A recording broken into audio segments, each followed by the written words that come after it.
살아있고 힘이 있으며 마음의 생각과 속셈을 가려낸다. 알렐루야.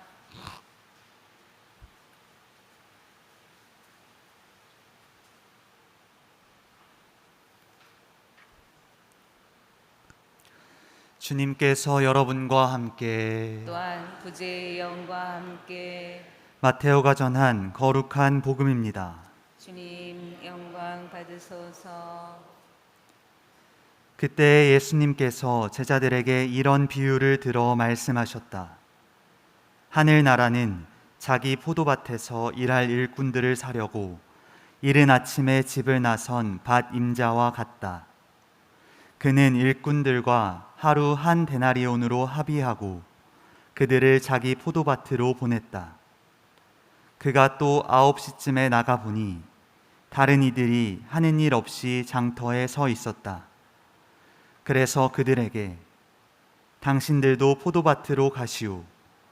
정당한 삭슬 주겠소 하고 말하자 그들이 갔다. 그는 다시 12시와 오후 3시쯤에도 나가서 그와 같이 하였다. 그리고 오후 5시쯤에도 나가보니 또 다른 이들이 서 있었다. 그래서 그들에게 당신들은 왜 온종일 하는 일 없이 여기 서 있소? 하고 물으니 그들이 아무도 우리를 사지 않았기 때문입니다. 하고 대답하였다. 그러자 그는 당신들도 포도밭으로 가시오. 하고 말하였다. 저녁 때가 되자 포도밭 주인은 자기 관리인에게 말하였다. 일꾼들을 불러 맨 나중에 온 이들부터 시작하여 맨 먼저 온 이들에까지 품삯을 내주시오. 그리하여 오후 5시쯤부터 일한 이들이 와서 한 데나리온씩 받았다. 그래서 맨 먼저 온 이들은 차례가 되자 자기들은 더 받으려니 생각하였는데 그들도 한 데나리온씩만 받았다. 그것을 받아들고 그들은 밭 임자에게 투덜거리면서 맨 나중에 온 저자들은 1시간만 일했는데도 뙤약볕 아래에서 온종일 고생한 우리와 똑같이 대우하시는군요. 하고 말하였다. 그러자 그는 그들 가운데 한 사람에게 말하였다. 친구여, 내가 당신에게 불의를 저지르는 것이 아니오. 당신은 나와 한 데나리온으로 합의하지 않았소. 당신 품삯이나 받아서 돌아가시오. 나는 맨 나중에 온 이 사람에게도 당신에게처럼 품삯을 주고 싶소. 내 것을 가지고 내가 하고 싶은 대로 할 수 없다는 말이오. 아니면 내가 후하다고 해서 시기하는 것이오. 이처럼 꼴찌가 첫째 되고 첫째가 꼴찌 될 것이다. 주님의 말씀입니다. 그리스도님 참여합니다.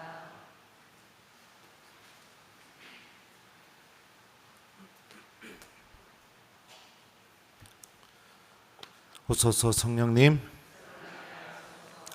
정당한 삭을 주겠소. 안녕하세요. 오늘 복음을 보면 예수님께 복음의 비유에 나오는 그 포도밭 주인에게 투덜거렸던 사람들의 마음이 이해가 종종 될 때가 있습니다. 그 사람들은 뒤늦게 온 사람도 똑같이 한 데나리온을 받으니까 이렇게 말하죠. 맨 나중에 온 자들은 1시간만 일했는데도 뙤약볕 아래에서 온종일 고생한 우리와 똑같이 대우하시는군요. 우리들도 주님의 포도밭에서 일하고 있는 사람들입니다. 어떤 사람들은 태어나면서부터 부모에게 신앙을 물려받아서 오늘 비유에 의하면 아침부터 포도밭에 나가서 일하고 있는 사람이 있을 수 있고, 또 어떤 분들은 너무나 늦게 하나님을 알게 되어서 오늘 그 마지막 그 오후 5시인가요? 그때 나와서 포도밭에 일하는 사람이 있을 수도 있고 그렇습니다. 중요한 것은 무엇이냐면 하나님께서는 당신의 포도밭에 일하고 있는 모든 이에게 정당한 삭, 다시 말하면 구원이라는 한 데나리온을 주시기를 바라신다는 겁니다. 이게 하느님의 마음이에요. 저도 가끔은 그럴 때가 있어요. 그러니까 냉담자들 장례미사 들어오게 될 때, 그때 제 마음에서 막 그런 마음이 들 때가 있습니다. 이렇게 장례미사 해주는 게 정말로 의미가 있을까? 평생을 하나님을 외면하면서 살아왔고, 죽음을 맞이하는 그 순간에도 하나님을 찾지 않았죠. 그러니까 신부님을 부르거나 병자성사를 받지 않거나. 그랬는데 천주교 신자라는 이유 하나만으로 내가 거기까지 가서 미사를 드려야 되는가? 꼭 그래야 되는가? 그런 유혹이 제 마음속에서 이렇게 요동칠 때가 있습니다. 그럼에도 불구하고 하나님께서는 당신께 믿음을 둔 모든 이에게 한 데나리온을 주시기를 바라고 계시다는 게 중요한 거겠죠. 그래도 갑니다. 가서 연도도 해주고 또 미사도 다 해주고 그렇게 하죠. 저는 오늘 이 복음에 나오는 이 비유가 모든 사람들에게, 하나님을 믿는 모든 사람들에게 반드시 이루어지기를 저도 바라고 있습니다. 왜냐하면 오늘 복음에 나오는 이 비유가 정확하게 예수님의 십자가 아래에서도 그대로 이루어졌기 때문입니다. 예수님과 함께 못을 박혔던 오른쪽에 있던 강도는 예수님께 이렇게 말합니다. 예수님, 선생님의 나라에 들어가실 때 저를 기억해 주십시오. 회개하고 예수님에 대한 신앙을 고백하고 죄인이고 그 죄가 십자가에 못 박혀서 죽을 정도로 엄청나게 큰 죄였지만 그럼에도 불구하고 그 마지막 순간에 예수님께 돌아가는 그 믿음을 고백하게 되자 예수님께서는 그 강도에게도 오늘 복음의 비유에서처럼 정당한 삭, 바로 구원이라는 한 데나리온을 주십니다. 내가 진실로 너에게 말한다. 너는 오늘 나와 함께 낙원에 있을 것이다. 정당한 삭을 주겠다는 이 예수님의 말씀은 한 명의 신앙인이라도 절대로 포기하지 않고 반드시 구원으로 인도하겠다는 그 예수님의 마음이 이 안에 담겨 있습니다. 그 누구도 버리거나 포기할 수 없습니다. 모든 사람이 존재하는 그 순간부터 하나님께 가장 소중한 존재들이기 때문입니다. 신앙생활을 하다 보면 이런 하나님의 자비, 그리고 또 하나님의 넘치는 사랑이 어떤 경우에는 오늘 복음에 등장하는 일꾼들처럼 못마땅하게 느껴질 수도 있습니다. 저도 그런 유혹을 받을 수도 있어요. 받을 때가 있죠.